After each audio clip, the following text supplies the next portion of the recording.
খুশি খুশি মহাজন রে। কি আছে এমন ইলিশের মতন, ইলিশে হয় জামাই খুশি খুশি মহাজন রে। ইলিশের কি স্বাদ এক থালা খাই ভাত, তবু কেন লোকে বলে রাঁধুনির কি হাত রে।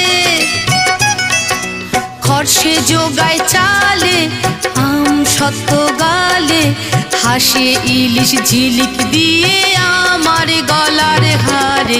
ইলিশ আয় রে ইলিশ কন্যা আয়, ঝিরি ঝিরি ইলশে গুড়ি বৃষ্টি নিয়া।